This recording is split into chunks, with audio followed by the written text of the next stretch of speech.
কালা আর সোনা, সত্যিকারের সুখের খোঁজ। এক বনে কালা নামে একটি কাক বাস করত। সে তার জীবন নিয়ে বেশ খুশিই ছিল। কিন্তু একদিন সে বনে একটি চমৎকার ময়ূর দেখল। ময়ূরের রঙিন পেখম দেখে কালা ভাবল, ইস, ময়ূর কত সুন্দর, আর আমি কত কালো। ও নিশ্চয়ই পৃথিবীর সবচেয়ে সুখী পাখি।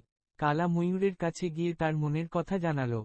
ময়ূর দীর্ঘশ্বাস ফেলে বলল, বন্ধু, আমি ভাবতাম আমিই সবচেয়ে সুন্দর। কিন্তু এই সৌন্দর্যের জন্য মানুষ আমাকে খাঁচায় বন্দি করে রাখে।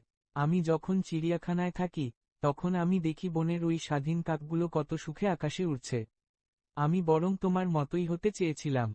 এক নতুন উপলব্ধি। কালার তো চোখ ছানাবড়া। সে বুঝল, বাইরের চাকচিক্যই শেষ কথা নয়। সে যখন বনের অন্য প্রান্তে উড়ছিল, তখন দেখল একটি ধনেশ পাখি বিপদে পড়েছে। এক শিকারী জাল পেতেছে তার বাসার সামনে। কালা ভয় না পেয়ে তার বুদ্ধিকে কাজে লাগাল। সে একা লড়াই না করে তার একদল কাক বন্ধুদের ডেকে আনল। সবাই মিলে এত জোরে কাকা শব্দে চিৎকার শুরু করল যে শিকারী ভয় পেয়ে পালিয়ে গেল। ধনেশ পাখিটি প্রাণে বেঁচে গেল।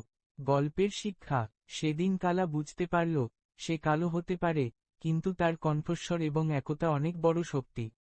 ময়ূরের মতো সৌন্দর্য না থাকলেও তার যে স্বাধীনতা আছে, সেটাই তার আসল সম্পদ। এই গল্পটি থেকে আমরা শিখলাম, নিজের যা আছে তা নিয়েই সন্তুষ্ট থাকা উচিত। পরশ্রীকাতরতা বা অন্যের সাথে তুলনা শুধু দুঃখই বাড়ায়। বিপদে বুদ্ধি আর একতাই আসল অস্ত্র।